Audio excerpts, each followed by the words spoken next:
Bonjour à toutes et à tous.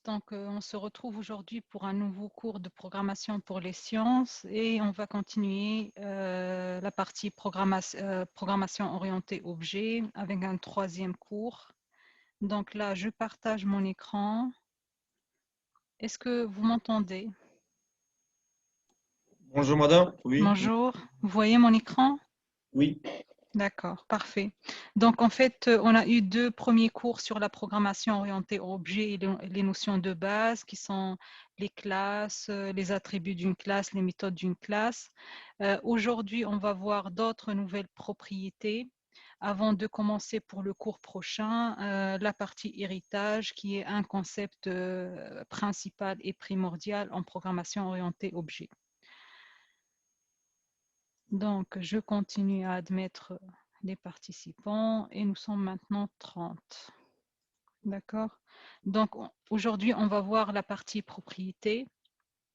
Donc, c'est une autre fonctionnalité des classes en Python. Donc, cette fonctionnalité est également peu utilisée. Elle permet des raccourcis d'écriture.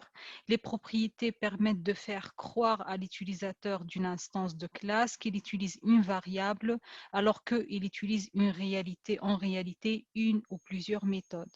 Ça, c'est un nouveau concept. On ne l'a pas vu avant ni en programmation orientée objet, ni pendant le premier semestre avec les concepts de base. Aujourd'hui, on va voir une propriété. La propriété, ça ressemble lorsqu'on va l'appeler à une variable. En revanche, il y a des méthodes qui sont derrière. Donc, à chaque fois que le programmeur utilise ce faux attribut, il appelle une méthode qui calcule sa valeur. D'accord? Même si on voit à l'apparence qu'on a affecté quelque chose à une variable, réellement, il y a une méthode qui a été appelée. Donc, à chaque fois que le programmeur cherche à modifier la valeur de ce faux attribut, il appelle une autre méthode qui modifie donc l'instance. Est-ce que c'est clair? Au moins l'idée générale.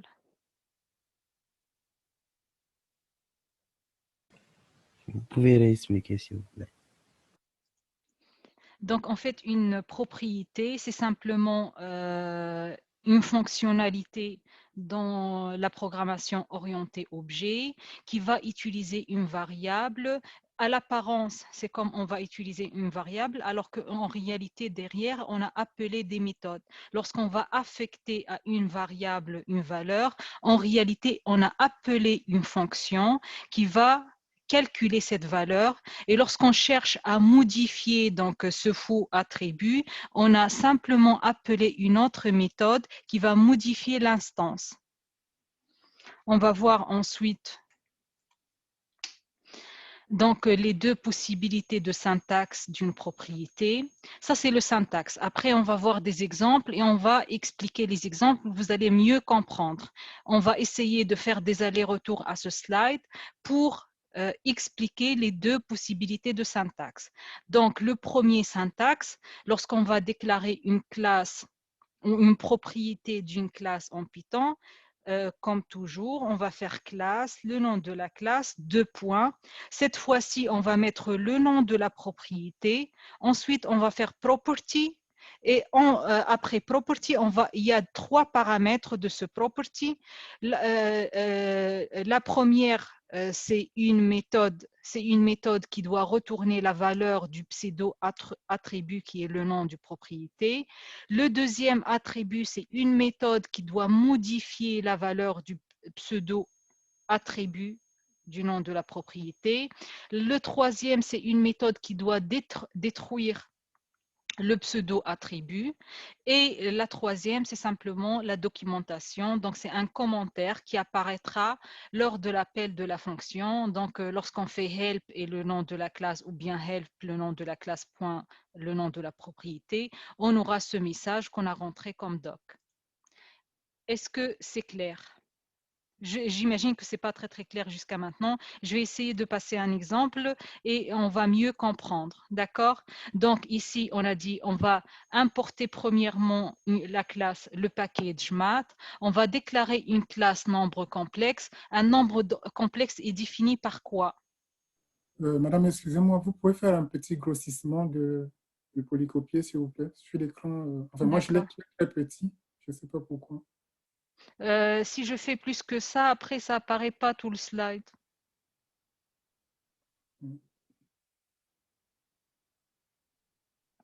Je vais essayer quelque chose. Là? Oui, là, c'est mieux. D'accord. OK. Donc là, j'ai dit un nombre complexe est défini par quoi?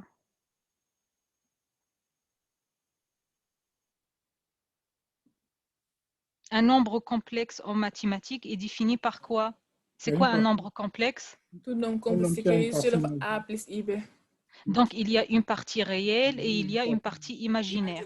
D'accord? Donc, ici, on va considérer A comme la partie réelle et B comme la partie imaginaire. Donc, ici, on a défini une classe nombre complexe. Cette classe nombre complexe, comme toutes les classes en Python, il hérite de la classe object. D'accord? Ensuite, on a un constructeur, donc def init. Ce constructeur, il prend combien de paramètres? Deux paramètres. Qui sont A et B et qui ont des valeurs par défaut qui sont 0, 0, c'est-à-dire au cas où on va appeler cette méthode avec 0 paramètre en entrée, bah A, elle sera égale à 0 et B sera égale à 0. Donc, on commence par initialiser le A et le B qui sont les attributs de la classe nombre complexe. Ensuite, on va redéfinir la méthode str. On a dit que la méthode str, c'est une méthode qui est définie dans la classe mère object.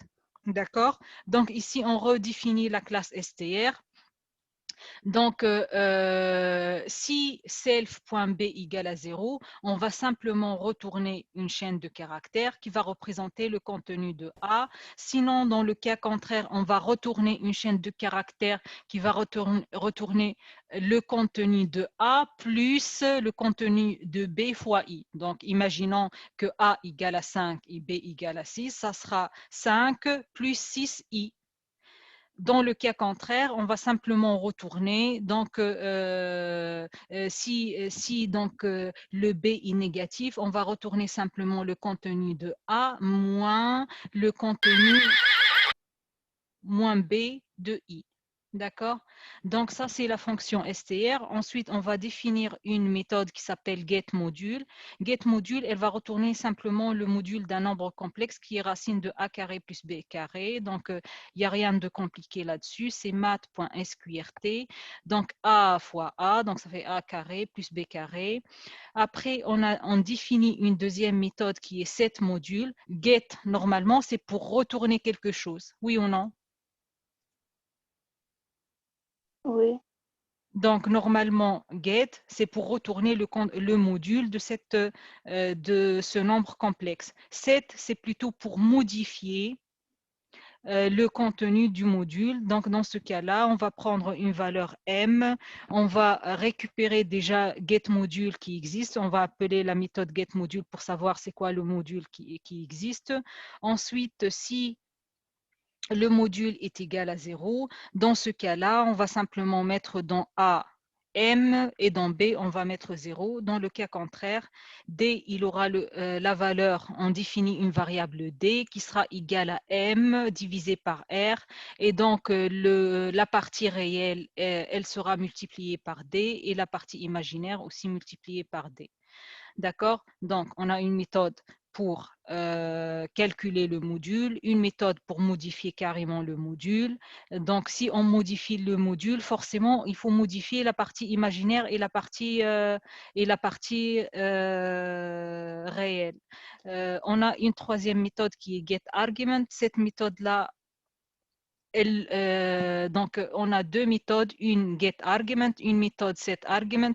On va faire la même chose pour conjugate, d'accord? Ensuite, on va définir trois propriétés. Donc, un nombre complexe est défini par trois propriétés. La première propriété, c'est module. Cette propriété, On a dit une propriété, c'est simplement une fonctionnalité qui va, c'est un faux attribut qui va définir des méthodes derrière pour soit retourner la valeur de cette propriété, soit la modifier, soit on va voir tout à l'heure comment aussi la supprimer, ou même pour donner de la documentation pour expliquer cette propriété. Vous pouvez, s'il vous plaît, fermer vos micros. Donc, module, c'est une propriété qui a une première fonction qui permet de retourner le contenu de module. Donc, ça sera getModule. Donc, si on souhaite savoir la valeur de module, on appelle la méthode getModule. Si on a besoin de changer la valeur de module, ça sera la méthode setModule. Documentation, ça sera un mot qui dit que c'est un module. C'est la même chose pour argument ou bien pour conjugate. Est-ce que c'est clair? Est-ce que vous avez des questions? Madame, je vous vois, le polycopier, il est trop petit pour moi en écriture. Enfin, je sais pas ça. Ça, c'est en plein écran. Je ne peux pas faire plus grand. Je suis en plein écran maintenant. Je n'arrive vraiment pas à vous lire. Excusez-moi. Je suis en plein écran. Je ne peux pas l'afficher sur le mur de chez moi, par exemple. Ok, madame, désolé. Est-ce que c'est clair pour les autres ou non?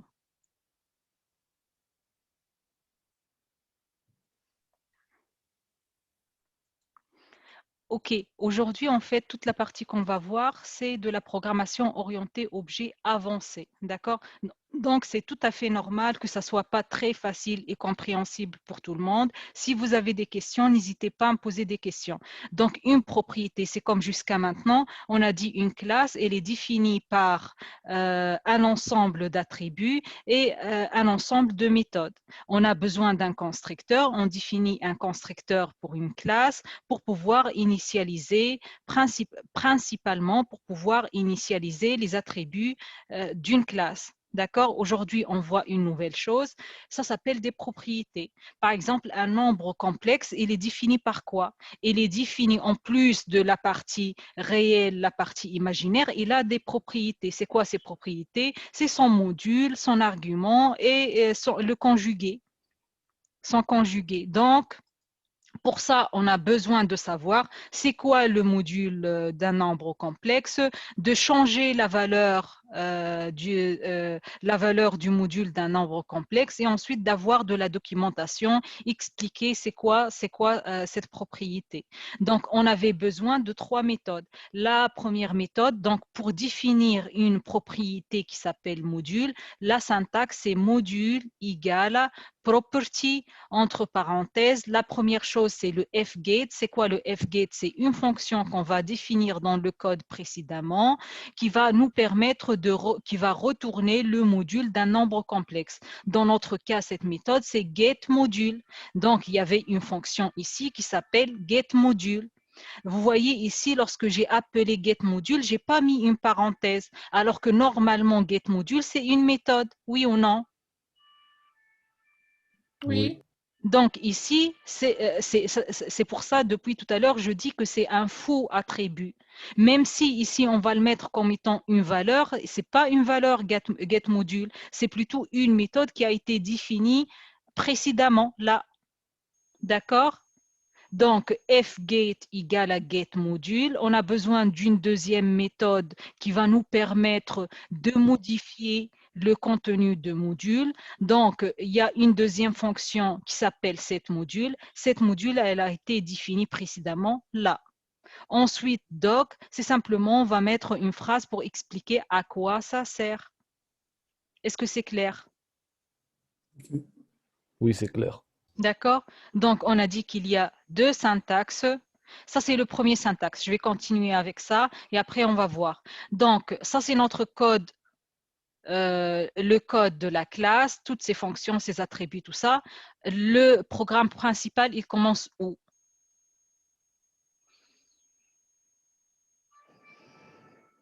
C'est égal C égale un nombre complexe et ici, on va appeler le constructeur de nombre complexe. On va lui passer deux valeurs. Donc, A, elle aura la valeur 0,5 et B, elle aura la valeur racine de 3 divisé par 2.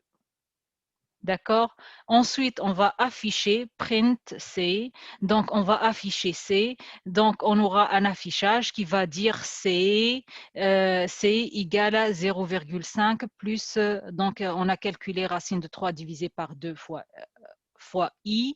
Ensuite, on va essayer d'afficher le module de ce nombre complexe. Pour afficher le module d'un nombre complexe, on va simplement faire C point module. Un nombre complexe, il a un attribut module, d'accord? Donc, on fait C point module. Donc, pour afficher le contenu d'un module, on affiche C point module, d'accord? Lorsqu'on voit ici C point module, ça, il apparaît comme étant un simple attribut. Alors que lui, ce n'est pas un simple attribut, c'est une propriété. Derrière cette propriété, il y a une fonction pour retourner le contenu, donc c'est le get module, et une fonction pour changer le contenu de cette fonction. Lorsque j'ai fait c.module, j'ai appelé la fonction qui est dans le fget pour me retourner le contenu de ce module, de cette propriété module. D'accord? Donc, j'ai mis C.module, mais réellement, ce n'est pas, un simple attribut. Il y avait une méthode qui a été déclenchée derrière pour calculer module et me retourner dans C.module le contenu de ce module. Est-ce que vous comprenez ça? Oui, madame. Bien sûr. Madame, Oui. comment vous avez fait pour def 7 modules? J'ai pas compris C'est où les ça? instructions ici, les instructions que vous avez mis sur Là, à partir de def get module jusqu'en bas. en fait, ici, c'est des fonctions. En fait, c'est des fonctions, toute classe en Python, elle a des attributs et elle a des méthodes. Donc, def get module, c'est une méthode qui va simplement calculer le module d'un nombre complexe. Le module d'un nombre complexe, c'est racine de a carré plus b carré. Après, on a une deuxième méthode, set module. On va lui donner une valeur m, c'est la nouvelle valeur de module. Et en fonction de cette valeur, on va simplement chercher un a et b qui va nous donner un module qui est égal à m. Après, getArgument, c'est une autre fonction qui va retourner l'argument d'un nombre complexe. Donc, c'est tous les maths que vous avez eu en baccalauréat ou en première année. Je ne sais pas si vous l'avez vu quand. Donc, ça, c'est getArgument, c'est pour retourner l'argument d'un nombre complexe. setArgument, c'est pour on va lui donner un argument et en fonction de cet argument, il faut bien sûr changer le contenu de A et B pour que donc l'argument de ce nombre complexe il soit égal à ARG. D'accord? Après, on a aussi une troisième fonction qui s'appelle getConjugate pour retourner le conjugué d'un nombre complexe. Le conjugué d'un nombre complexe, c'est A moins, en fait, c'est la partie imaginaire qui devient négative. D'accord? Donc ici, on a défini une propriété module. Une propriété module, elle a besoin, ça c'est le syntaxe.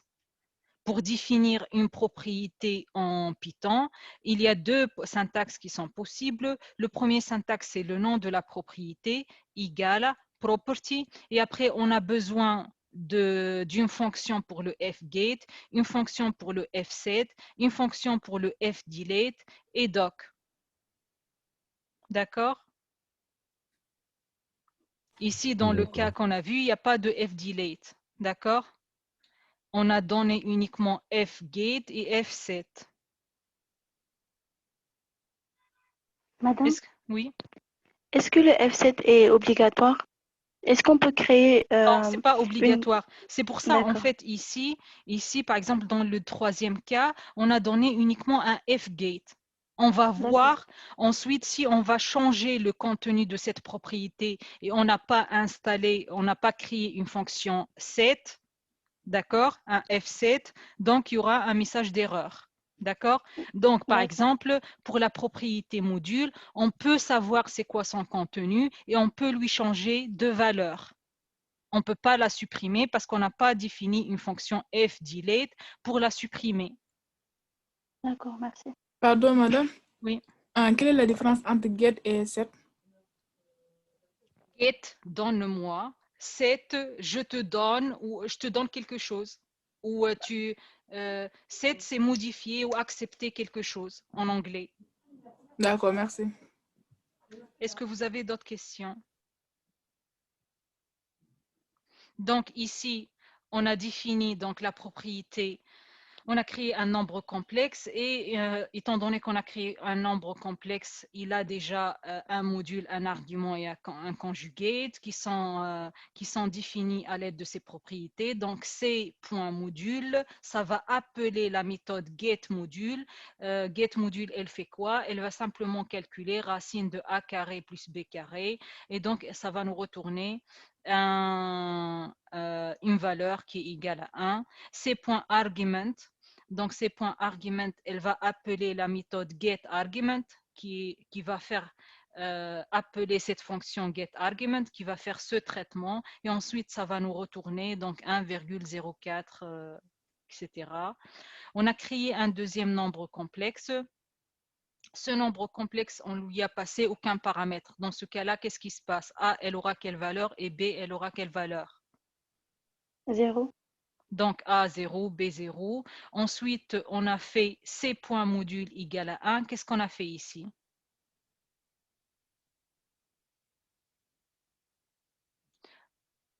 On a affecté à la propriété module une valeur qui est égale à 1. Donc, on a appelé implicitement la méthode qui est setModule. D'accord? Donc, cette module, elle va faire quoi? Elle va récupérer ce 1 qu'on a passé comme paramètre. Elle va calculer le module. Module, donc, ça sera racine de 0 carré plus 0 carré. Donc, racine de 0 sera 0. Si c'est 1, 0, donc le nouveau A, il aura la valeur 1 et B, elle aura la valeur 0. Est-ce que c'est clair? Madame, Oui. vous voyez le... Ah non, c'est bon, c'est bon. Donc ici, en fait, lorsque j'ai fait C.module égale à 1, j'ai appelé implicitement la méthode setModule qui va changer ou modifier le contenu de module en une valeur égale à 1. Ce qui implique derrière un traitement pour changer donc le contenu de A et B. Pour que ce nombre complexe, il aura un module égal à 1, il faut que sa partie réelle est égale à 1 et sa partie imaginaire est égale à 0. Ce qui est normal, le module, la partie imaginaire égale à 0, c'est-à-dire que notre nombre C est finalement égal à 1 et le module de 1 est égal à 1. Est-ce que c'est clair? Donc, pour le C.arg, ça veut Oui. dire que l'argument égale 2 pi sur 3. Donc, C.arc, lorsque je fais C.arc, donc le nombre complexe, je vais chercher un attribut qui s'appelle arc dans un attribut de C qui est le nombre complexe qui s'appelle arc. Donc, on va chercher finalement, il n'a pas d'un argument ou d'un attribut, il n'a pas d'attribut qui est arc, d'accord? Par contre, il a une propriété qui est arc. Donc, le arc dont je parle ici, c'est .arc, c'est la propriété arc, c'est un faux attribut. D'accord? En faisant C.arc égale à math.pi, donc pi fois 2 divisé par 3, qu'est-ce que j'ai fait? Vous avez affecté... On a affecté à l'argument une valeur de 2 pi sur 3. C'est tout à fait ça. Et donc, Okay. qu'est-ce que ça fait réellement? C'est pas uniquement j'ai affecté, j'ai appelé la méthode setArgument. La méthode setArgument, elle va faire quoi? Elle va simplement donc mettre dans l'argument une valeur qui est égale à pi fois 3/2 et elle va changer le contenu de A et B pour que ce nombre complexe, il aura un argument qui est égal à pi fois 3, 2 fois 2 sur 3. Est-ce que c'est clair? Donc, elle va appeler le set argument. C'est facile. Merci. Pour faciliter les choses, en fait, lorsque il y a des propriétés et on a appelé une propriété d'un nombre complexe, dans le cas où on souhaite récupérer, comme ici on a fait un affichage, on a voulu savoir c'est quoi le contenu de ces points modules, on a voulu l'afficher. Donc, on va exécuter le traitement du get. Lorsqu'on va simplement affecter quelque chose, parce qu'on l'a traité comme une variable et on voulait affecter à cette propriété une valeur, on appelle la méthode qui est dans le F7. Donc, cette méthode-là, elle va faire un traitement. Un traitement dans ce cas-là, par exemple, le set argument, elle va simplement calculer le contenu de A et B pour que ce nombre complexe, il a un tel argument. Est-ce que c'est clair? Oui, merci. Si ce n'est pas clair, je peux répéter encore une fois parce qu'on va aller beaucoup plus loin et après, ça sera beaucoup plus complexe. Donc là, c'est juste l'introduction. Hein. Donc, on peut dire que l'argument, lorsqu'on appelle c.arg, il va remonter jusqu'à cette classe. Ça dépend. Ça dépend. Est-ce que c'est pas on a appelé, qu'est-ce qu'on a fait exactement à cette point A? Est-ce qu'on a mis dedans une valeur ou juste on a voulu l'afficher? Parce que ça, c'est deux choses différentes. Est-ce qu'on avait... On a voulu afficher. Donc, c'est un truc avec un print, c'est ça? Ou bien ça? Vous parlez de quelle instruction? Parce que ça, oui, je parle ça fait un traitement print argument. C.arg, ça appelle la fonction get. Ça, cette instruction print argument égale à C.arg, ça appelle la fonction getArgument. Lorsqu'on a fait c.arg égale à math.pi fois 2 divisé par 3, là, on a appelé la fonction setArgument. Donc, le premier, c'était le setArgument et le deuxième, c'était un getArgument. Oui ou non? D'accord, merci. D'accord, on va essayer de répéter un par un. D'accord. Ici, par exemple, lorsqu'on a fait print module égale à c.module, on a appelé quoi?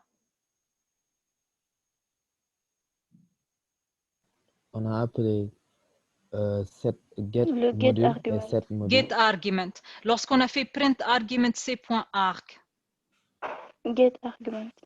on a appelé get argument. Après, on a c égale à nombre complexe, c.module égale à 1. Ici, qu'est-ce qu'on a fait?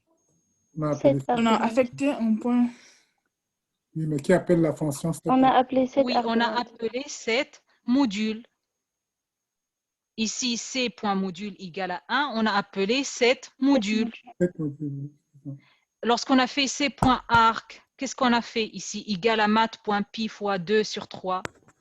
On a appelé set argument. On a appelé cet argument. Ici, d'accord, print c, ça va afficher c, d'accord. Après, print module égale à c.module. Ici, qu'est-ce qu'on a fait? On a appelé get module. On a appelé get module. Ensuite, lorsqu'on a fait print argument c.arg, On a appelé get argument. on a appelé get. Donc, tout le reste, ça, c'est des affichages, c'est des prints. Et lorsqu'il y a une affectation, c'est des sets.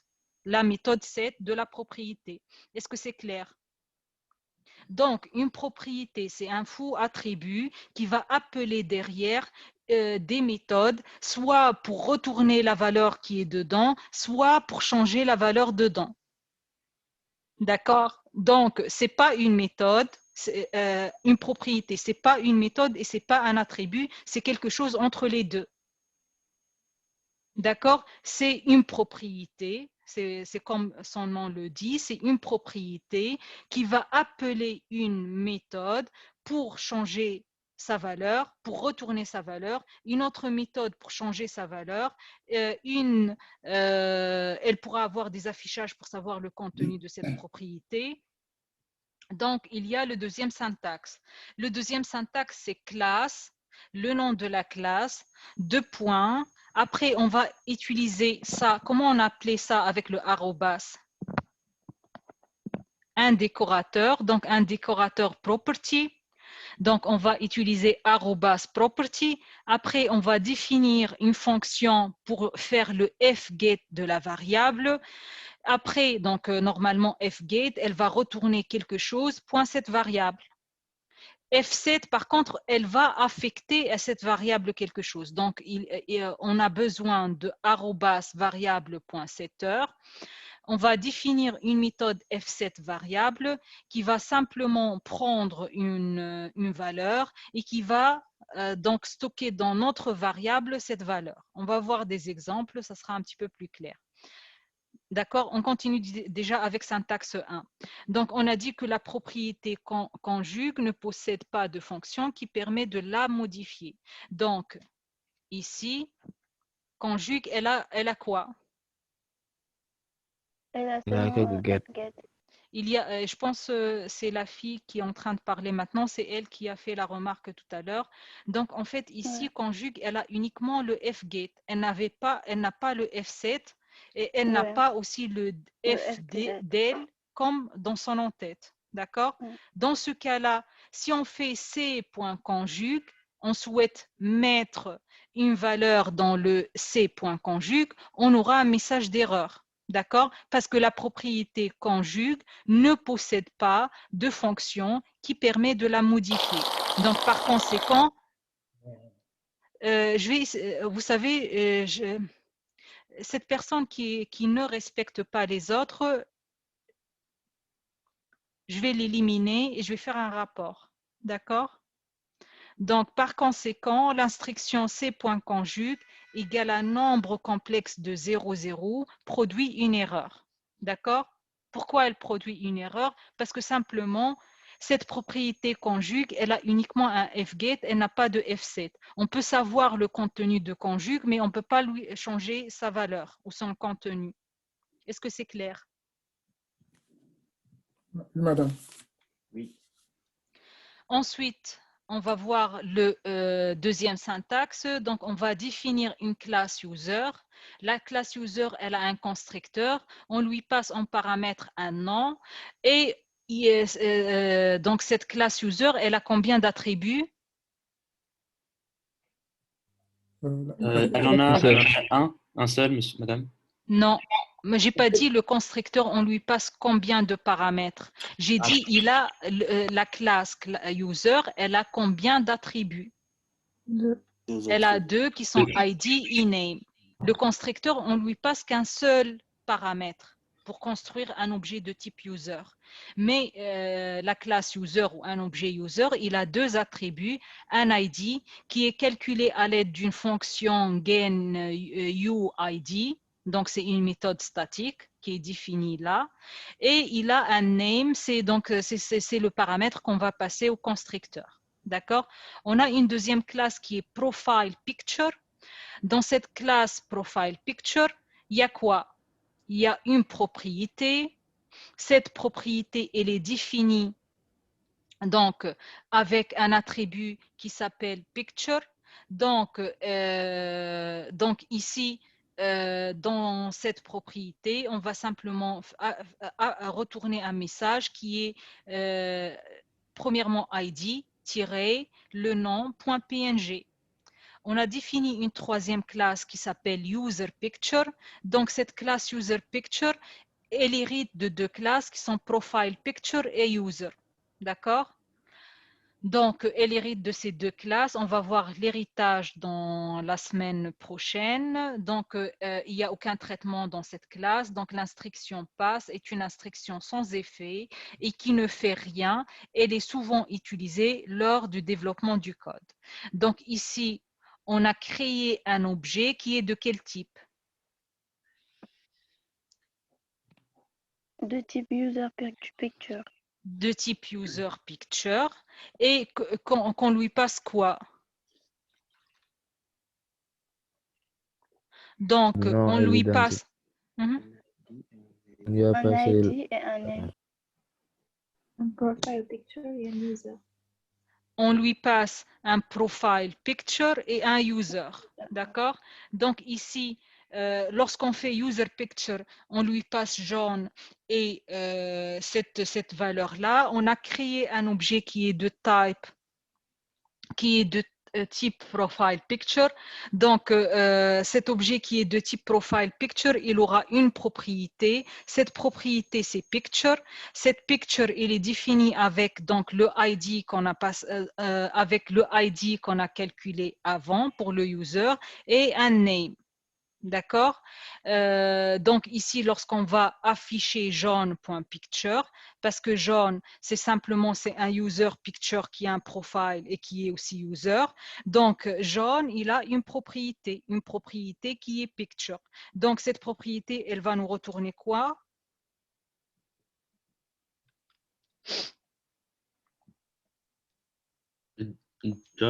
Donc ça va appeler cette fonction picture. Lorsqu'on fait jaune.picture, ça va appeler cette fonction. Cette fonction, qu'est-ce qu'elle fait? Elle va retourner un ID qui est calculé d'une façon aléatoire, comme on le voit ici. Ensuite, il y a un tiret.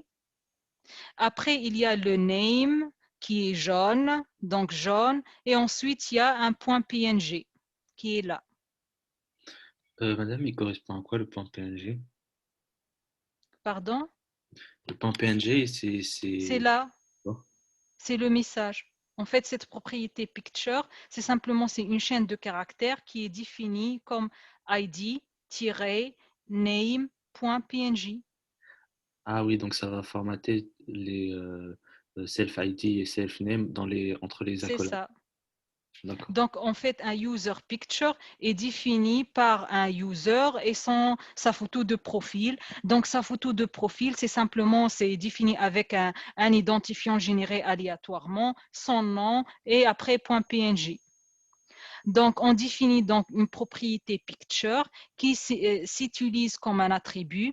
Donc, chaque fois qu'on appelle picture, la méthode correspondante est appelée et le résultat est calculé. Je pense qu'on aura un exemple plus facile. Donc, en fait, ça, c'est le deuxième syntaxe, comme je l'ai expliqué. Le deuxième syntaxe, pour définir une propriété, en fait, on fait @property et après, on définit une fonction. D'accord? Donc, la première fonction, avec le property, ça sera la fonction, avec le property, ça sera pour faire le fgate. La fonction avec @variable setter, c'est pour le set. Ici, vous voyez, on a dit le syntaxe, c'est property, entre parenthèses, une méthode qu'on va définir quelque part pour faire le fgate, une méthode qu'on va le définir avant pour faire le fset, une méthode aussi pour faire le fdelete et doc. Le deuxième syntaxe, c'est @property. Et la fonction qui est après le @property, c'est pour faire le fgate. La méthode qui est juste après @variable setter, c'est pour faire le fset. Donc ici, dans l'exemple qu'on vient de voir, on peut uniquement savoir c'est quoi, on peut uniquement avoir le fgate, d'accord? Donc le fgate de cette property, donc de cette picture, donc c'est la méthode qui est juste après @property. Ici, on ne peut pas changer le contenu de cette propriété, parce qu'il n'y avait pas une méthode qui est donc picture.setter dans notre cas. Est-ce que c'est clair? Non, madame. Non, madame, c'est pas clair. Pardon? C'est pas clair. Qu'est-ce qui n'est pas clair? En fait, c'est un syntaxe à apprendre et appliquer. Ici, il y a deux possibilités de syntaxe pour déclarer des propriétés en Python. La première, ça sera le nom de la propriété point égale à property, entre parenthèses le nom d'une méthode qu'on va définir pour faire le fgate, le nom d'une méthode qu'on va définir pour faire le fset, le nom d'une méthode pour faire le fdelete et une phrase pour faire la documentation. Le deuxième syntaxe, ça sera @property et après on va faire donc la fonction qui va faire le fgate et ensuite pour faire la fonction qui va faire le fset on va utiliser un arrobase un point setter. Est-ce que c'est clair? Oui, ça viendra. Donc, c'est comme tout à l'heure, par exemple, on peut utiliser le même syntaxe pour définir la propriété module. Donc, on va faire @property def fgate module self et après on va mettre le code pour calculer, pour retourner le module. Pour changer le contenu de module, on va faire @module.setter et après on va faire def fset module et on va mettre le code pour faire le changement du module. Est-ce que c'est clair? C'est deux syntaxes différents, c'est tout. Est-ce que c'est plus clair en tout cas? Oui, ça va. Si vous sentez plus à l'aise, par exemple, avec une syntaxe, après, vous pouvez travailler avec la première si la deuxième, vous trouvez qu'elle est plus complexe. Mais en fait, bon, c'est pareil. Donc, ensuite, tout à l'heure, qu'est-ce que j'ai dit ici? Cette propriété, on a uniquement une méthode qui va faire quoi celle-là, le picture? Qui va faire quelle partie, quelle fonctionnalité? fgate. Fgate. Est-ce que si je fais par exemple jaune.picture égale à quelque chose, ça va marcher ou ça va pas marcher? Ça ne va pas Ça va marcher. pas marcher. Ça va pas marcher. Pourquoi ça va pas marcher? Parce qu'on n'a pas défini une méthode pour faire le fset en utilisant la syntaxe donc @picture.setter. D'accord? Tant qu'il n'y en a pas ça, il y aura un message d'erreur. Donc, il s'agit d'une propriété en lecture seule. Il nous est en effet impossible de modifier la valeur de l'attribut picture. Pour la rendre modifiable, il faut ajouter à notre classe la méthode permettant de gérer la modification à l'aide du décorateur @picture.setter.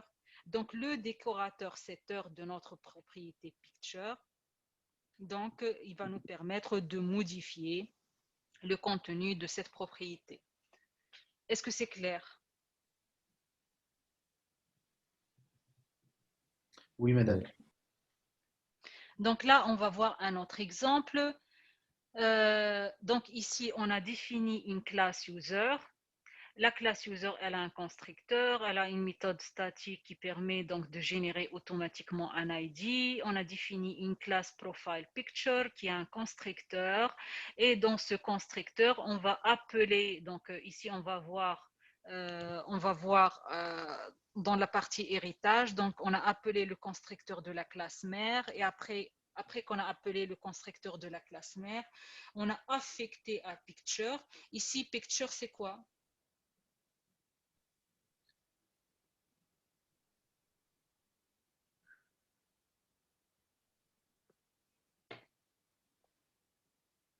Donc, on a défini une propriété picture. Donc, ici, il y a deux. Il y a tiré picture qui est un attribut privé de la classe user et on a on a une propriété privée parce qu'il y a le tiré bas picture qui est un attribut de la classe profile picture et elle a aussi une propriété picture. Cette propriété picture, elle va vérifier si son attribut is not known, donc il y a quelque chose dedans. Dans ce cas-là, elle va retourner le self.picture. Dans le cas inverse, elle va retourner simplement ID, donc ID, name, donc le nom, par exemple, si on donne Jean, .png, comme tout à l'heure. On a défini, donc on a rajouté une deuxième méthode qui va nous permettre de faire le set. Donc, pour changer la valeur de cette picture. Donc ici, pour cette méthode-là, on a besoin d'un paramètre. Dans ce cas-là, cette picture, elle aura la valeur value. Bon, après, on aura dans notre classe main, on a créé un objet qui est de type user picture. On a lorsqu'on a fait John.picture, qu'est-ce qui se passe? La variable John Oui. va utiliser. John.picture, qu'est-ce qui se passe? La variable John va être affectée à la. Non, John.picture, c'est tout. Ici, on a créé un objet qui est de type user picture et après, ici, on a essayé d'afficher le contenu de John.picture. Donc, on a appelé la méthode parce que John.picture, c'est une propriété. D'accord, j'ai pas mis jaune.bas picture. J'ai appelé jaune.picture, c'est-à-dire c'est la propriété de cette classe. Dans ce cas-là, on va simplement afficher un petit message. Est-ce qu'elle était déjà non?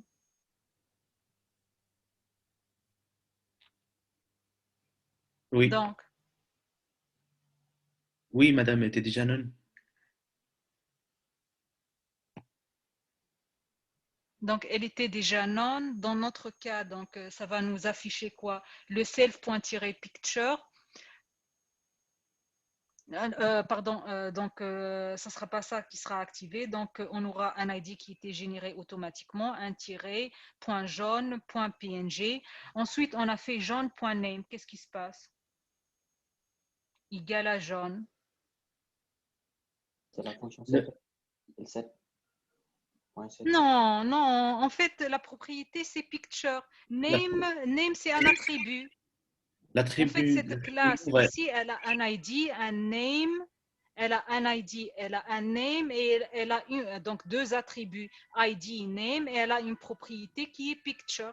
Donc, jaune.name, c'est simplement, c'est l'attribut, on a affecté au name de Jean, donc on a affecté dans name Jean. Jean.picture, c'est quoi?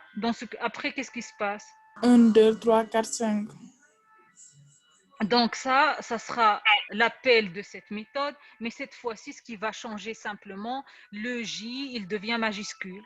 Donc, il y aura un petit affichage, un ID généré automatiquement, tiré, jaune avec un J majuscule, .png. Ensuite, on a fait jaune.picture égale à toutou.png. Qu'est-ce qui se passe ici?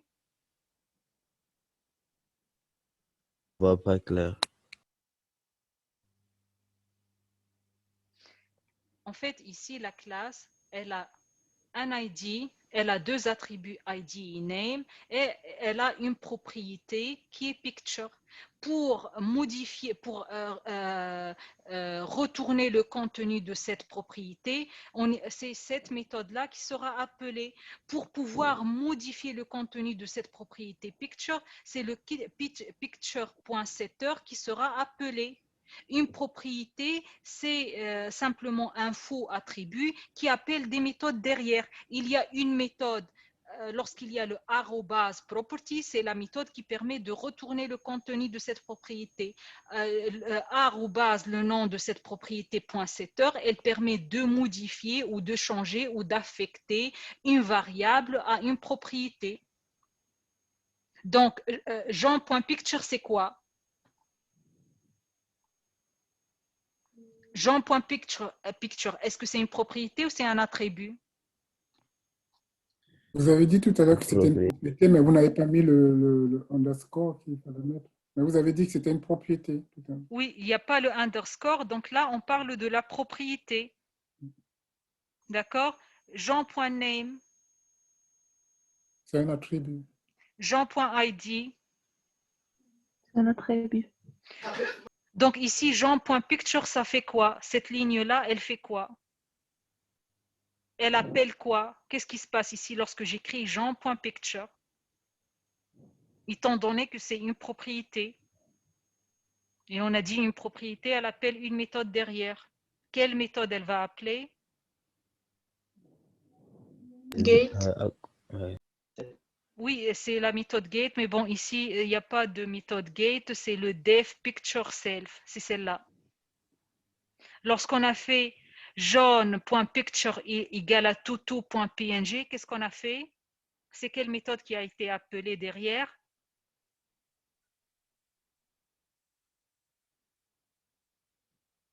Property. Oui, laquelle? Quelle méthode?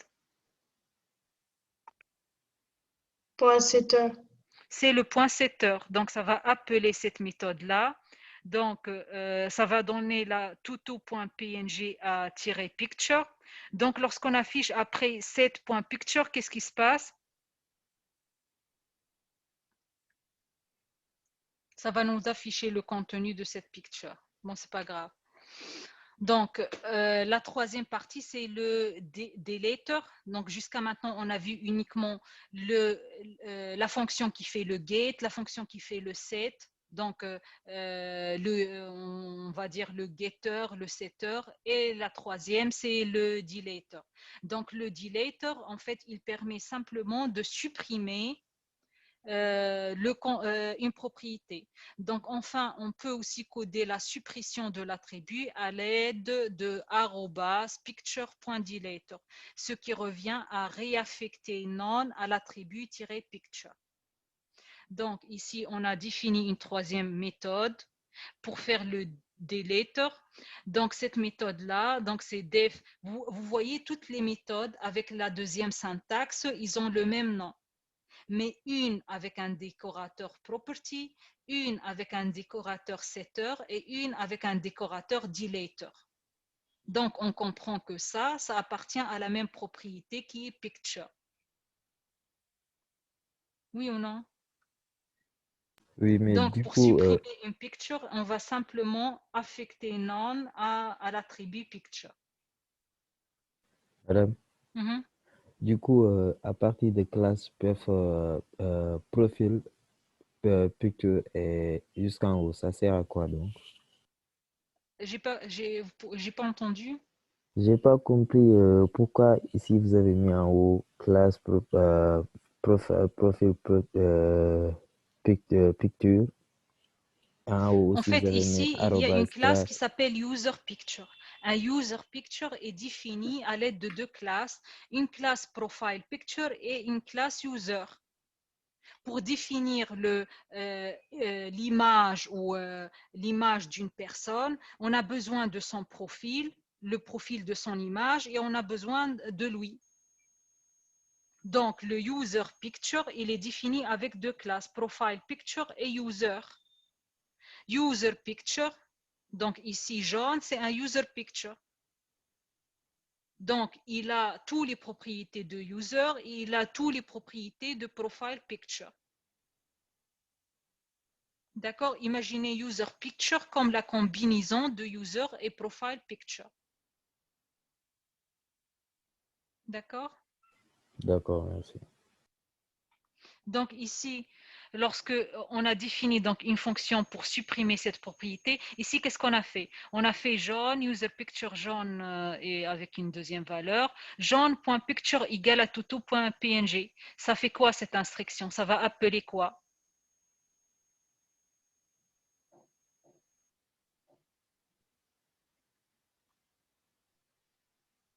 Ça va appeler 7 ou bien?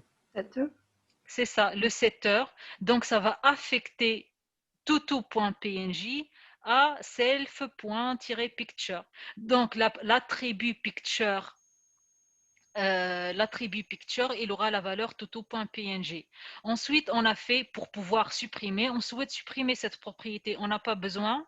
Donc, on fait del, parce on a déjà supprimé, on a créé une fonction qui permet de faire le delete. Donc, pour faire delete, pour supprimer celui-là, on fait del et après la propriété qu'on souhaite supprimer.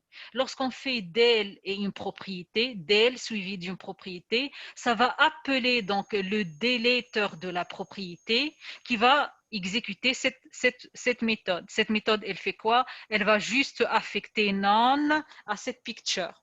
Donc, lorsqu'on fait jaune.picture, on aura quoi? Non. None. Rien du tout. Elle est vide parce qu'on l'a Madame, supprimée. madame, Mhm. vous pouvez glisser un peu parce qu'on ne voit pas le délai. En fait, là, je suis en plein écran.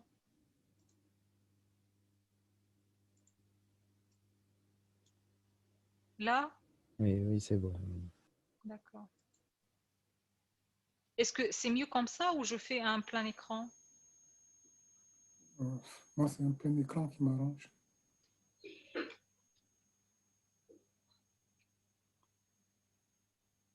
Là, est-ce que vous voyez tout? Ouais. Oui, Enfin, là, on voit tout, madame. en plein écran, moi, ça m'arrange, c'est beaucoup mieux que l'autre. D'accord. Bon, donc, ça, c'est la première partie du cours. Maintenant, on va voir les décorateurs. J'avoue, je suis tout à fait d'accord.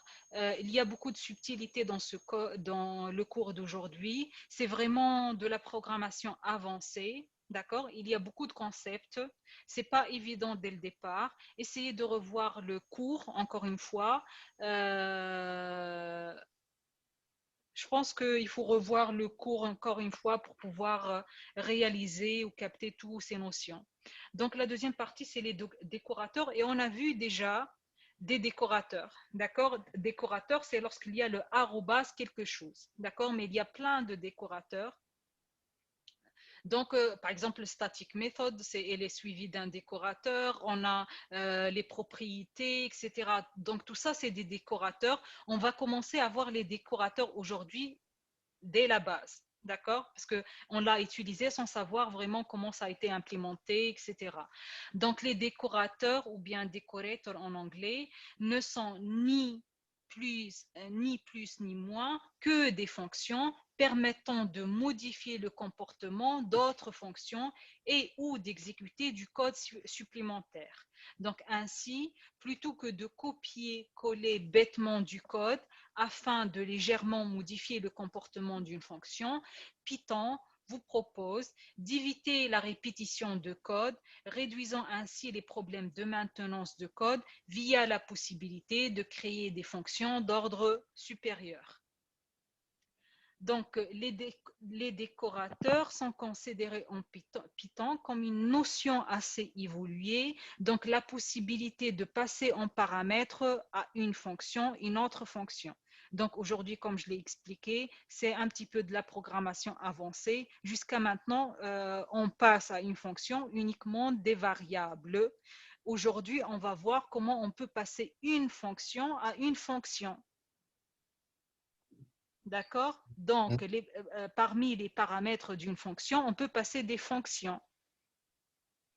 Vous pouvez donner un exemple, s'il vous plaît? Bah, bien sûr, on va voir plein d'exemples.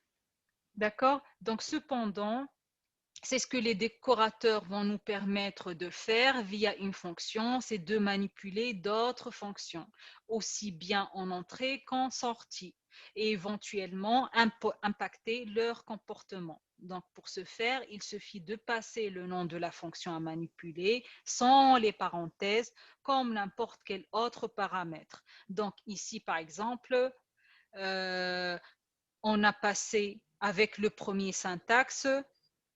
D'accord? On a utilisé des décorateurs et ici, on a passé des fonctions. D'accord? Ici, on a passé dans le fget. Dans fget, on a passé getModule sans parenthèse. Dans fset, on a passé setModule sans parenthèse, alors que getModule, c'est une méthode. Et setModule, c'est aussi une méthode. Et normalement, on a dit lorsqu'on appelle une méthode, on utilise des parenthèses. Ici, on va imaginer property comme une méthode qui a pris des méthodes comme argument. D'accord? On va voir plus en détail. Donc là, par exemple, nous avons une fonction monDécorateur. Cette fonction, elle prend comme paramètre fonction.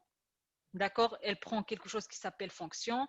Elle va afficher donc le nom de la fonction puis appeler, et après elle va retourner fonction, elle va retourner le contenu de la fonction. D'accord? On a besoin de déclarer donc une deuxième fonction, ma fonction. D'accord? Parce que ici je peux aussi faire def mon décorateur a. Et après, je fais print a.name parce que c'est juste une variable appelée. Et après, return a entre parenthèses.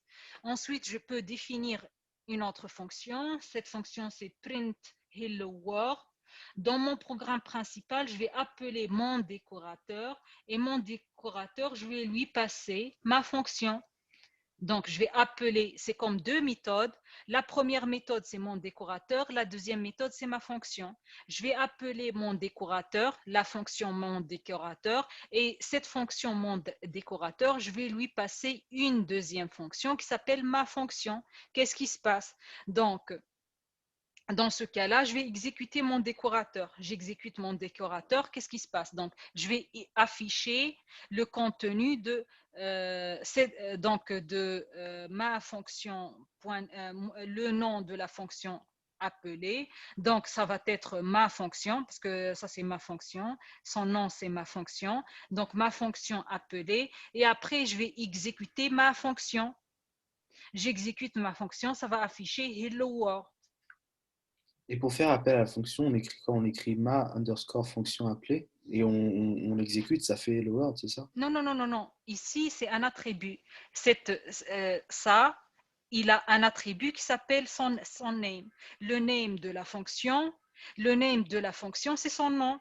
Par exemple, si on a défini une fonction multiplication, lorsqu'on fait multiplication point 2 underscore, on aura comme résultat multiplication. Si on a défini une fonction division, donc division point 2 underscore name, ça va nous afficher division. D'accord? Donc ici, mon décorateur, ma fonction, ça va appeler en premier temps quoi? Ça va appeler la fonction mon décorateur. Et ça va lui passer comme argument ma fonction. Donc, qu'est-ce qu'on va faire? Print ma fonction.name. C'est quoi le name de ma fonction? C'est ma fonction. Ma fonction appelée. Donc, ça va retourner ma fonction appelée. Ensuite, ça va appeler ma fonction.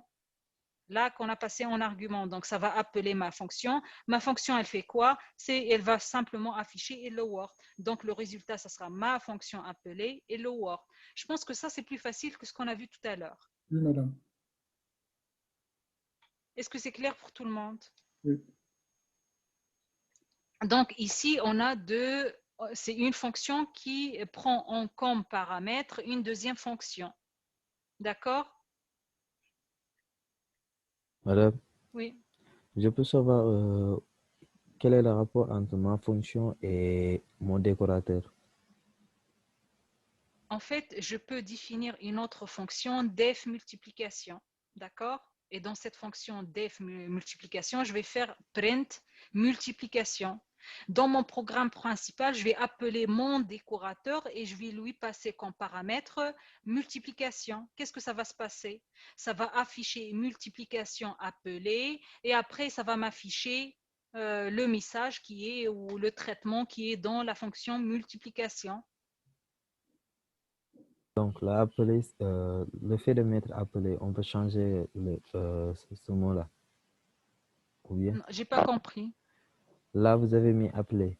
Est-ce que c'est obligatoire ou on peut changer? Non, c'est un exemple. L'exemple ici, c'est de créer une fonction décorateur qui va utiliser une autre fonction comme paramètre. C'est comment, en fait, il faut déclarer deux fonctions. Il faut une fonction qui est le décorateur, d'accord? Et ce décorateur, il va prendre comme paramètre n'importe quelle autre fonction. Il peut prendre ma fonction, il peut prendre une autre fonction multiplication, il peut prendre une fonction jouer avec un ballon, il peut prendre une fonction tri d'un tableau, ce que vous voulez, ce que vous avez défini comme fonction. D'accord? Donc, en fait, la deuxième fonction, ma fonction, c'est un paramètre. On lui a passé ici comme paramètre.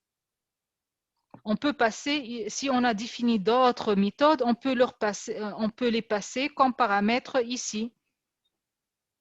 D'accord, merci, j'ai compris. Madame? Oui. Est-ce que if name est égal à main, c'est obligatoire? Non, ça c'est juste pour séparer le code principal, donc le programme principal, du reste du code. C'est ce que j'ai expliqué la semaine dernière ou celle d'avant. En fait, c'est une façon plus clean, plus claire pour écrire du Python. D'accord? Soit vous faites ça, 2 points, et après vous faites tabulation, tout le code du programme main, ça sera ici suivi d'une tabulation, soit vous allez commencer à écrire à partir de là. Donc, on voit bien que c'est un programme principal. D'accord, merci.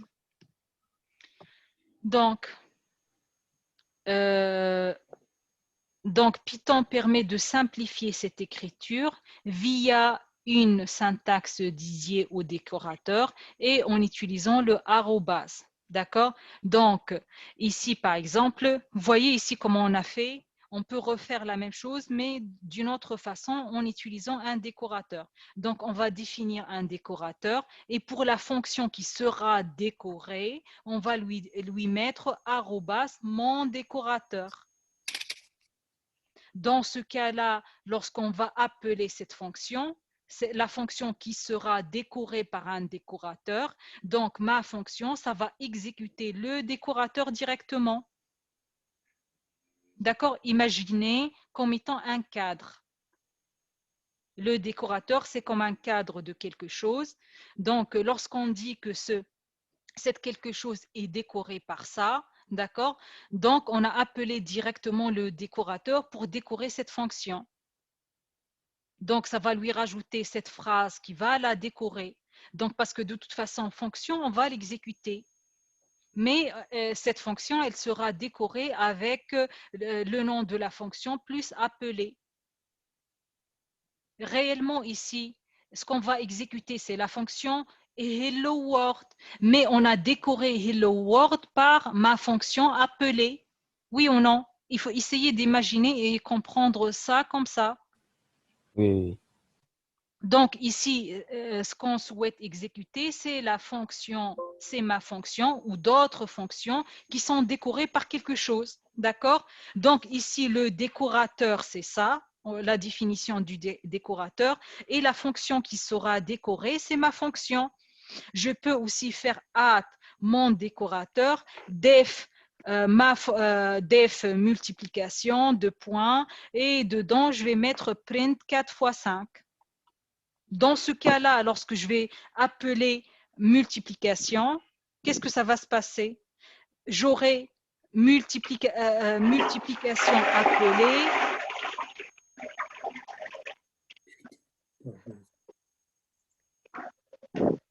Donc, Adja, est-ce que vous pouvez, s'il vous plaît, ou Alex, muter vos micros? Mon micro, il est juste pour répondre à vos questions, madame. Donc, ça sera Adja alors qui fait beaucoup de bruit, sans utilité. Je ferme quand même le mien. Mais non, je pense pas que c'est le vôtre, c'était de l'eau. Excusez-moi, j'ai pas fait exprès. D'accord, c'est pas grave alors. Ok. Donc, revenons à notre cours. Il y a une fonction qui sera décorée par une autre fonction. Donc, il y a une fonction qui aura le rôle d'un décorateur et une fonction décorée. Donc, on va définir la fonction décorateur et la fonction décorée, on va lui rajouter simplement arrobase mon décorateur. Comme ça, lorsqu'on va appeler directement la fonction, ce qui va se passer, c'est qu'on va exécuter son décorateur. Donc, il y aura cet message et ensuite, il y aura le return de cette fonction-là qui va exécuter la fonction. Est-ce que c'est clair? Madame. On va voir l'utilité de faire ça dans la suite. On va essayer d'aller doucement. D'aller mieux comprendre ensuite. D'accord? Donc, si on ne désire pas décorer notre fonction, eh bien, il suffit de passer par une variable. Donc, on va utiliser une variable à décorer pour que lorsqu'on souhaite décorer la fonction, on va la décorer. Lorsqu'on ne souhaite pas la décorer, on va simplement mettre à décorer égale à false. D'accord? Comment ça va fonctionner? Dans mon def, dans le décorateur, la fonction décorateur, on va faire if a décorateur. Si c'est true pour décorer, dans ce cas-là, on rajoute la phrase qui dit le nom de la fonction appelée. Et après, on appelle donc notre fonction qui est décorée, la fonction décorée. Donc, la fonction qui est décorée, il faut lui rajouter donc mon décorateur. Donc, dans ce cas-là, si je mets A décoré égale à true, j'aurai quoi lorsque je fais ma fonction? Ma fonction appelée Hello World. Ça sera ma fonction appelée Hello World. Si je fais A décoré égale à false, Hello World. Hello World, c'est tout. J'aurai pas toute cette partie-là qui fait la décoration. D'accord? Donc, si A décoré vos trous, alors notre décorateur jouera son rôle. Mais si A décoré vos false, alors nous récupérons notre fonction standard. D'accord? Donc, ici, on a utilisé deux fonctions, une qui va décorer l'autre. Comment une, elle va décorer l'autre? Une, elle va appeler la deuxième fonction. Le décorateur, la fonction décorateur, elle prendra comme paramètre la deuxième fonction à décorer. Oui ou non? Oui. D'accord?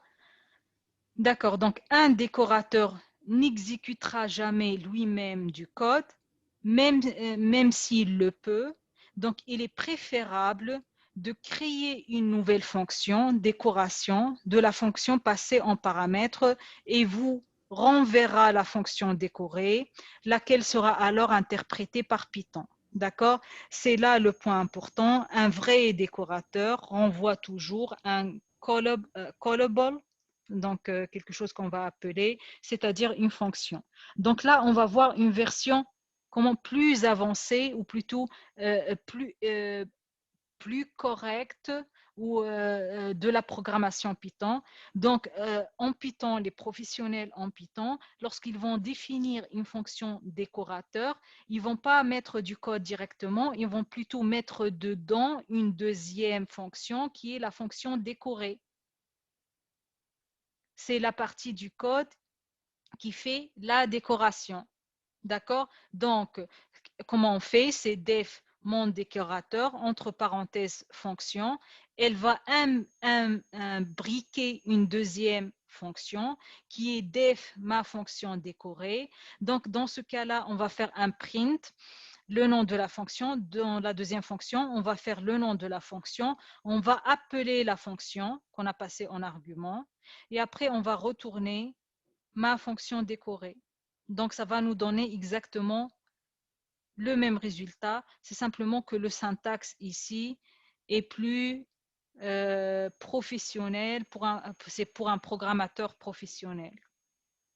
D'accord? Donc, la fonction décorateur, on lui rajoute une deuxième fonction, c'est tout. La définition d'une deuxième fonction. Par rapport à ici, qu'est-ce qu'on a ajouté? On a ajouté une fonction, d'accord? Une fonction. On a rajouté l'appel ça. Au lieu de faire return fonction, on a appelé la fonction. D'accord? Et on a fait return ma fonction décorée, qui est ça. Donc, réellement, def mon décorateur, qu'est-ce qu'il fait, def mon décorateur? Il contient ici deux instructions au même niveau. Il contient la déclaration de ma fonction décorée et il contient le return ma fonction décorée. Donc réellement mon décorateur, lorsque le compilateur il va rentrer dedans, il va lire la définition de ma fonction décorée et ensuite il va arriver à l'instruction return ma fonction décorée. Donc c'est là, à ce stade-là, il va revenir et exécuter cette partie-là. Ça, c'est de la définition. Il n'y a pas un appel. Ça, c'est une définition. Return ma fonction décorée, c'est là qui va appeler ou exécuter cette partie-là du code qui fait donc le nom de la fonction appelée et ensuite qui va appeler la fonction qu'on a passée en paramètre. Normalement, si on passe ma fonction, donc ça va exécuter ma fonction. Si on a passé ici multiplication, ça va exécuter ici multiplication. Est-ce que c'est clair? J'avoue, pour quelqu'un qui n'a pas fait beaucoup de programmation, ça pourra être un petit peu subtil et pas très facile à comprendre. Mais j'ai voulu vous montrer le niveau de la programmation. En programmation, il y a plusieurs niveaux, d'accord? Moi, dans ce cours-là, je souhaite qu'on arrive à un niveau intermédiaire, pas avancé. Même avec ce stade-là, pas très avancé. D'accord? Donc ici, ce qu'on a vu jusqu'à maintenant, c'est qu'on pourra utiliser des décorateurs. C'est quoi un décorateur? C'est une fonction qui va décorer une autre fonction. Ça, c'est le principe. Après, réellement, comment ça se passe? C'est simplement une fonction qui va prendre comme paramètre une deuxième fonction. D'accord? Donc, cette deuxième fonction, elle va décorer la première fonction. D'accord? Donc, il y aura une fonction qui va jouer le rôle du décorateur et une fonction qui sera décorée. D'accord? Ensuite, si on désire décorer ou pas une fonction, on pourra rajouter simplement une valeur booléenne ou une variable booléenne qu'on pourra le mettre à true si on souhaite décorer et à false si on ne souhaite pas décorer une fonction. D'accord? Ensuite, la partie un petit peu plus avancée, réellement une autre façon plus avancée pour décorer une fonction qui est utilisée plus pour les développeurs Python, ça sera ne pas utiliser directement un décorateur, donc une fonction décorateur, mais définir une deuxième fonction dedans, que c'est elle qui va donc appeler la fonction qu'on souhaite décorer. Parce que ici, jusqu'à ici, on a fait return function, on n'a pas appelé la fonction function, on l'a retourné, c'est tout. Ici, on l'a appelé, qui est plus correct. D'accord? Bon. Là, ça c'est la dernière partie et je continue à monter un petit peu en puissance en décorant une fonction avec des paramètres. D'accord? Donc, les arguments nommés ou non sont attrapés par la fonction imbriquée par notre décorateur et transmis à la fonction appelée. Donc, dans cette fonction imbriquée, nous effectuons directement des returns de la fonction appelée. Donc, ici, on a rajouté une deuxième fonction, d'accord, pour faire le travail du décorateur. Ici, dans cette fonction-là qui va faire le travail du décorateur, je vais lui passer des arguments. D'accord? Donc, ici, vous allez voir, vous allez commencer à mieux comprendre le principe. Donc, ici, on va voir le programme principal. Donc, dans notre programme principal, on va exécuter ma fonction, d'accord, qui est décorée par un décorateur. Donc, lorsque j'arrive ici, je vais plutôt exécuter son décorateur. Donc, son décorateur, je vais lui passer L1 programmation pour les sciences. Donc, lorsque je vais commencer par exécuter donc le décorateur. Donc, parce que en fait, j'arrive à ma fonction. Je dois exécuter une fonction dans le code qui s'appelle ma fonction. Est-ce que vous êtes en train de suivre? Madame, Oui.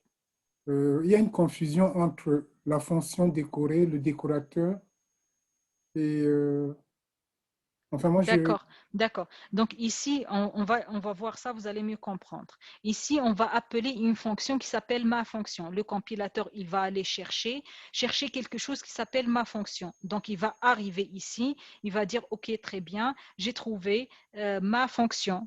J'ai trouvé une fonction, ma fonction. Mais par contre, cette fonction, ma fonction, elle est décorée par quelque chose qui s'appelle mon décorateur. Donc, elle est décorée, quelque chose qui est décoré par quelque chose. On va commencer par le décor et après on va l'exécuter, oui ou non?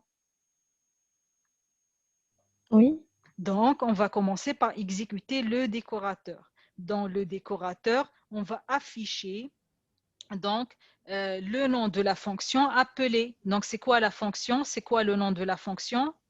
la fonction décorée. C'est ma fonction appelée. Ensuite, on va afficher argument non nommé, passé en argument. Et ici, c'est quoi les arguments qu'on a passés? Ici, on a passé des arguments à cette fonction. L1, programmation pour les programmation. L1, programmation pour les sciences. Donc, ça va nous afficher argument non nommé, passé en paramètre, L1, programmation pour les sciences. Et après, on va faire quoi? On va faire un return. Donc, on va exécuter la fonction, qui est ma fonction, avec ses arguments aussi. Donc là, on arrive ici. Donc, ça sera hello. Et l'argument, c'est quoi l'argument? Le nom? C'est L1, programmation pour les sciences. Partout, c'est L1, programmation pour les sciences. Donc, ça sera hello, programmation pour les sciences. Et après, true. Donc, je répète une autre fois. Ici, dans le programme principal, je vais exécuter une fonction, ma fonction, et je vais lui passer comme argument L1, programmation par les sciences. Le compilateur va chercher, il va trouver ma fonction. Par contre, cette fonction-là, elle est suivie par mon décorateur. Elle est suivie, ou précédée, pardon, elle est précédée par mon décorateur. Donc, cette fonction-là, ma fonction, elle est décorée par ce décorateur. Donc, on va exécuter son décorateur et après, on va l'exécuter. D'accord? Donc, on va exécuter son décorateur. Son décorateur, il contient quoi? Donc, bien sûr, on va donner la fonction plus ses arguments. Donc, on va afficher fonction.name appelé. Donc, ici, fonction, ça sera quoi qu'on va lui passer? C'est ma fonction. Oui ou non? Oui, ma fonction du coup. Oui. Donc, ça va afficher ma fonction appelée, argument non nommé passé en paramètre L1 programmation pour les sciences. Et après, on va exécuter ma fonction. Donc, lorsqu'on exécute ma fonction, ça va nous afficher hello, L1 programmation pour les sciences et après true. Est-ce que c'est clair? C'est un petit peu mieux? Celui qui m'a posé la question, il n'arrive pas à faire la différence entre décorateur, fonction décorée. Oui, en fait, j'ai compris que le compilateur va d'abord lire ma fonction, ensuite comprendra que ma fonction Va est chercher. voilà, est Le précédée par un compilateur, décorateur. toujours, lorsque dans un programme principal, on lui donne une fonction, le nom d'une fonction, il va chercher cette fonction, elle existe où dans le code. Dans notre cas, lorsqu'il va arriver, il va trouver sa définition, il va remarquer qu'il y a un décorateur Oui.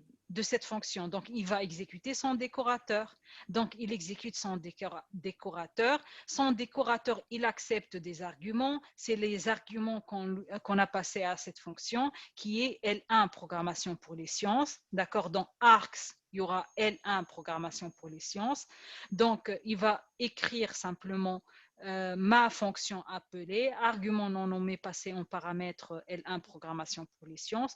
Ensuite, il va retourner quoi? Il va retourner donc la fonction elle-même. C'est quoi la fonction? Donc, c'est ma fonction. Donc, ma fonction, elle fait quoi? Ce sera hello world, hello L1, programmation pour les sciences, true. Est-ce que c'est clair? Oui, madame. Oui, dites-moi. En fait, là-bas, pourquoi si on avait mis print, argument non passé en paramètre, on n'a pas mis quarg? J'ai pas compris, je suis désolée. Lorsqu'on a écrit print entre parenthèses, Oui. Argument, Oui. Là-bas, Oui. pourquoi on a seulement arg, on n'a pas quarg? En fait, parce que c'est le premier paramètre. Ici, j'ai souhaité afficher le premier paramètre, args. Ici, il y a un seul. Ok, merci. Joseph? D'accord. Ok, ça c'est la dernière partie compliquée, je pense. Donc, on va voir, on va essayer de voir. Donc, ici, on va faire print ma fonction L1 programmation pour les sciences. Lorsque je fais ça, qu'est-ce que j'ai fait? Ça, c'est l'idée dont je vous parlais tout à l'heure. C'est un décorateur de plusieurs fonctions. Donc ici, mon décorateur, il va pouvoir décorer ma fonction. Il pourra aussi décorer ma fonction 2. C'est comme tout à l'heure, j'ai donné toujours l'exemple de multiplication. Donc c'était le décorateur de la fonction multiplication en plus. Donc ici, ce décorateur, ça sera mon décorateur. Il va décorer ma fonction. Il peut aussi décorer ma fonction 2. D'accord? Donc ici, lorsque je fais ma fonction L1 programmation pour les sciences, qu'est-ce qui se passe? On met hello L1 programmation pour les sciences. Non? Non, le compilateur va remonter pour aller Oui. chercher mon décorateur. Le compilateur, il va arriver ici à la définition de ma fonction. Par contre, il va remarquer qu'elle a un décorateur, donc il va exécuter son décorateur en premier temps. Son décorateur, c'est mon décorateur. Donc, il y aura quoi? Instance de décorateur en En mémoire. mémoire. Et ensuite, il va exécuter la fonction, une fonction dedans qui est ma fonction décorée. Ma fonction décorée, elle fait quoi?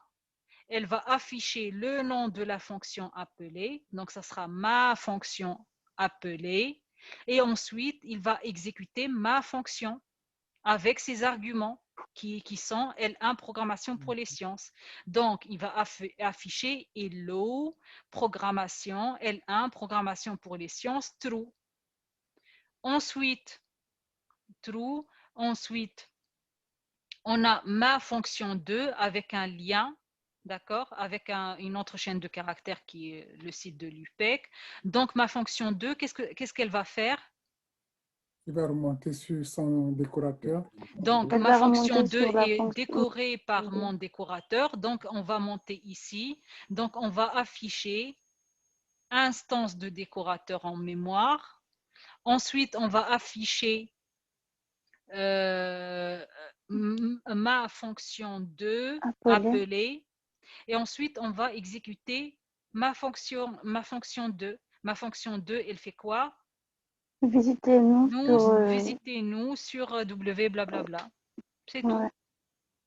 Est-ce que c'est clair? Madame, le site, tu vas l'afficher en chaîne de caractères ou Oui. Chaîne de caractères, oui. pourquoi est-ce que c'est en bleu alors sur l'affichage? Parce que c'est un lien, comment ça s'appelle? C'est un lien hypertexte, ou comment ça s'appelle ça? C'est un lien, vous pouvez cliquer dessus, vous pouvez aller. Et il faut importer pas besoin d'importer. Non, D'accord. c'est parce que c'est un lien. Mais comment Est-ce que c'est clair? Oui, c'est clair. D'accord. Donc ici, vous voyez l'utilité d'utiliser un décorateur. Donc un décorateur, on pourra l'utiliser pour décorer plusieurs fonctions. Ici, on souhaite décorer une fonction toujours par le nom de la fonction, instance de décorateur en mémoire et le nom de la fonction appelée. Et ici, on a utilisé donc ce décorateur pour décorer une première fonction et une deuxième fonction. Et on pourra utiliser pour décorer d'autres fonctions. À chaque fois, vous souhaitez décorer une fonction par une autre fonction, c'est-à-dire exécuter une fonction dans une autre fonction, vous pouvez créer un décorateur. D'accord? Donc, cela est fort utile car vous pourriez alors utiliser cela à votre avantage, par exemple, pour compter le nombre d'appels de fonctions décorées. Et on va voir maintenant l'utilité, à quoi ça sert les décorateurs en vrai. D'accord? Donc là, par exemple, on a créé une fonction, ma fonction. D'accord? Donc ici, dans le programme principal, on va appeler ma fonction avec un paramètre programmation pour les sciences. Qu'est-ce qui se passe? Il va aller regarder la fonction au niveau de son décorateur. D'accord, donc il va trouver la définition de ma fonction qui est décorée par mon décorateur. Donc on va exécuter mon décorateur. Mon décorateur, on commence donc, il y a une variable counter égale à 0.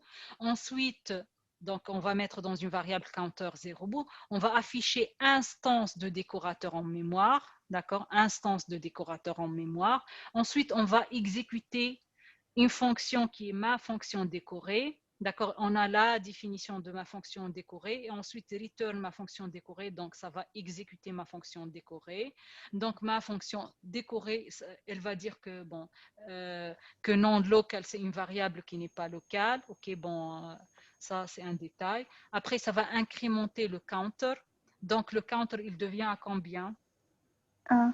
1. Ensuite ça va afficher appel numéro counter. Donc appel numéro combien? Numéro 1. C'est appel numéro 1. Ensuite, ça va afficher le nom de la fonction qui est appelée. C'est quoi la fonction qui est appelée? Ma C'est fonction ma appelée. fonction appelée. Ensuite, ça va retourner le contenu de fonction avec l'argument qui est programmation pour les sciences. Donc, ça sera hello, Programmation pour les programmation pour les sciences, true, et c'est terminé pour le premier appel. Ensuite, ma fonction programmation pour les sciences, on appelle une deuxième fois ma fonction programmation pour les sciences. Donc, counter, il sera à quelle valeur? À 2. Il était en fait à 1. En fait, il était à 1. C'est ici, lorsqu'on a dit non local counter, c'est-à-dire garder en mémoire l'ancienne valeur. Ça, c'est juste pour l'initialisation. Donc, counter, il était à 1. On va l'incrémenter. Donc, on va rentrer ici. On va écrire instance de décorateur en mémoire qui est instance.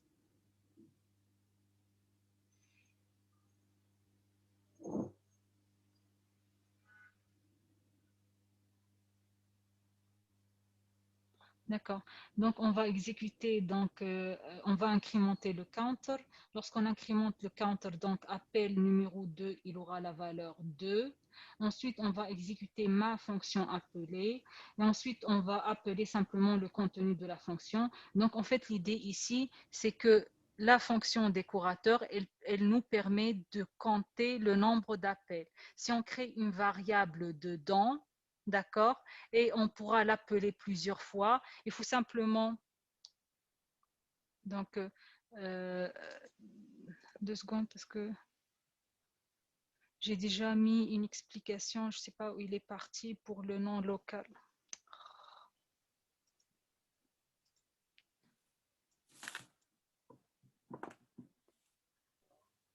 Madame? Oui.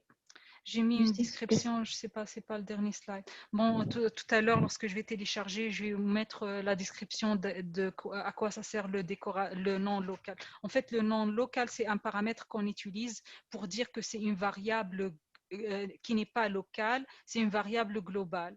Ici, lorsque j'ai fait non local counter, j'ai dit en fait, rappelle-toi de l'ancienne valeur, c'est une valeur qui n'est pas locale, c'est une valeur qui n'est pas locale, c'est une variable globale. Donc, à chaque fois qu'on garde tout le temps la dernière valeur après l'incrémentation. J'ai dû écrire ici quelque part en fait à quoi ça sert le counter, mais j'ai oublié. Mais je l'ai supprimé, j'ai pas le dernier slide. Ok, c'est pas grave, je le ferai lorsque je télécharge, je vous rajoute ça. Donc, en fait, ici, simplement le décorateur en vrai, ils peuvent servir dans une application pour compter le nombre d'appels d'une fonction. Donc, en rajoutant juste un paramètre qui n'est pas local, c'est un paramètre global comme le counter. Et à chaque fois qu'on appelle cette méthode-là, on va incrémenter ce counter. Donc ici, vous voyez, pour le premier appel, on a eu appel numéro 1. Pour le deuxième appel, on a eu appel numéro 2. Et pour le troisième, on a eu un appel numéro 3. Est-ce que c'est clair? Madame, s'il vous plaît. Oui. Là, quand on a déclaré ma fonction décorée, en fait, on lui a donné 2 arguments. Ça sert à quoi les 2 arguments qu'on a affectés à ma fonction décorée et à fond? En fait, cette fonction-là, ma fonction décorée, elle peut avoir un seul argument ou plusieurs arguments. D'accord? Ici, on lui a passé uniquement un seul paramètre qui est programmation pour les sciences. Donc, ça a été remplacé dans ARCS. Dans le cas où on a besoin, on peut par exemple rajouter une autre chaîne de caractères, par exemple L1, L1 SPI. D'accord? Et on pourra rajouter d'autres instructions dedans qui vont afficher L1 SPI. Ici, on a passé uniquement un seul argument qui est programmation pour les sciences, qui a été remplacé dans args. D'accord. Donc, il y a une autre application pour les décorateurs. Non, j'étais un peu vite. Donc, il y a aussi une autre application pour les décorateurs. C'est l'exemple le plus basique que nous rencontrons le plus souvent est la mesure du temps d'exécution. Même s'il existe des bibliothèques dédiées, nous pouvons le faire facilement via un décorateur. D'accord? Donc, on a dit l'une des applications les plus subtiles et les plus connues pour les décorateurs, c'est pour compter le nombre d'appels d'une fonction. Le deuxième type d'application des décorateurs, c'est pour calculer le temps d'exécution d'une fonction. Ça, c'est super important. Lorsqu'on fait de l'informatique, on a besoin de savoir le temps de calcul d'un algorithme. Est-ce que ça prend 1 minute? Est-ce que ça prend 2 minutes? Est-ce que ça prend 1 seconde, 3 secondes, etc. Oui ou non? Oui, madame. Donc ici, par exemple, on a une fonction, on va appeler la fonction ma fonction. Ma fonction, c'est une fonction qui est décorée. Donc, on va exécuter son décorateur qui est mon décorateur. Il va vérifier si on va mesurer le temps ou pas. Donc, il y a une variable à mesurer qu'on va mettre à true. Lorsqu'on ne veut pas mesurer le temps, on va le mettre à false. Donc là, elle est à true. Donc, dans ce cas-là, on va exécuter une fonction mesure exécution. Mesure exécution, elle aura quoi? Elle va time.time, elle va nous donner le temps de début de l'exécution. D'accord? Donc, ça va nous retourner le temps, l'initialisation de notre chronomètre ou compteur. Ensuite, ça va afficher start time, donc le temps, ça va afficher start time et après, elle va nous donner le temps de début de l'exécution. Ensuite, on va appeler ma fonction, la fonction décorée. Donc, ma fonction, elle va afficher quoi? Hello World. Hello World. Et après, elle va arrêter pendant 0,25 secondes. Sleep, c'est-à-dire on va arrêter le temps 0,25 secondes. Ensuite, on exécute ça et après on va calculer stop time. Stop time, c'est le temps où on termine l'exécution. Une fois qu'on a exécuté ma fonction, on calcule le temps une deuxième fois. On affiche le temps après terminer d'exécuter donc cette fonction, ma fonction. Donc on aura cette instruction stop time. Ensuite, on pourra aussi calculer le temps d'exécution. Donc ça sera le stop time moins le start time. Donc, le temps d'exécution, ça sera ça, cette valeur-là de total. Et ensuite, c'est tout, c'est terminé. Donc, c'est une application des décorateurs. Donc, la fonction qu'on souhaite exécuter, c'est cette fonction. Et le décorateur, il nous permet simplement de calculer l'exécution de cette fonction. Donc, cette fonction-là, c'est ma fonction. Je peux utiliser ce décorateur pour calculer le temps de calcul de n'importe quelle autre fonction, à condition que lorsque je fais def, par exemple, multiplication, je dois lui rajouter arrobas, mon décorateur. Je dois le décorer avec cette fonction. Est-ce que c'est clair? Je pense que la dernière partie, elle est plus facile là parce qu'il y a de l'application, donc on arrive à comprendre l'intérêt d'utiliser des décorateurs.